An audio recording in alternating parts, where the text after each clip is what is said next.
Telugu flame క్షణక్షణం ఆనంద వీక్షణం. G తెలుగులో late night లో రాత్రి 10 గంటల స్లాట్ లో టెలికాస్ట్ అవుతూ చక్కటి ఆదరణతో ప్రేక్షకులని ఆకట్టుకుంటూ దూసుకెళ్తున్న సీరియల్ సూర్యకాంతం. V3 ఎంటర్టైన్మెంట్ బ్యానర్ పైన ఈ సీరియల్ జీ తెలుగులో రాత్రి 10 గంటలకి టెలికాస్ట్ అవుతోంది. సూర్యకాంతం సీరియల్ ప్రస్తుతం మరో మైలురాయిని చేరుకుంది. అనూష, ప్రజ్వల్, కౌశిక్, మానస, గాయత్రి తదితరులు ఈ సీరియల్లో నటిస్తున్నారు. లేట్ నైట్ అయినప్పటికీ రాత్రి 10 గంటల స్లాట్లో కూడా ఈ సీరియల్కి చక్కటి ఆదరణ లభిస్తోంది.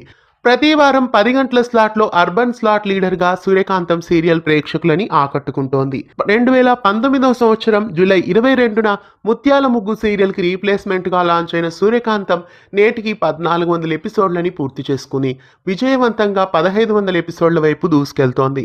సూర్యకాంతం సీరియల్ను కూడా ఇంకా కొద్ది రోజులు కొనసాగిస్తారని, అప్పుడే ఎండ్ చేసే అవకాశాలైతే కనిపించడం లేదనే చెప్పుకోవాలి. సూర్యకాంతం సీరియల్ మరికొన్ని రోజుల పాటు ప్రేక్షకులని ఆకట్టుకోబోతోంది. సూర్యకాంతం సీరియల్ 1400 ఎపిసోడ్లు పూర్తి చేసుకుంటున్న ఈ శుభ సందర్భంగా సీరియల్ టీం అందరికీ శుభాకాంక్షల్ని తెలియజేద్దాం. మీరు కూడా మీ ఫేవరెట్ సీరియల్ సూర్యకాంతం కి 1400 ఎపిసోడ్ శుభాకాంక్షల్ని కామెంట్స్ లో తెలియజేయండి. సూర్యకాంతం సీరియల్ ఇంకా కొనసాగాలా లేదా ఎండ్ చేస్తే బాగుంటుందా, మీరేమనుకుంటున్నారో కామెంట్స్ లో తెలియజేయండి. ఇలాంటి మరెన్నో తెలుగు సీరియల్ అప్డేట్స్ అప్పటికప్పుడు తెలుసుకోవడానికి ఛానల్ ని సబ్స్క్రైబ్ చేసి గంట కొట్టేయండి.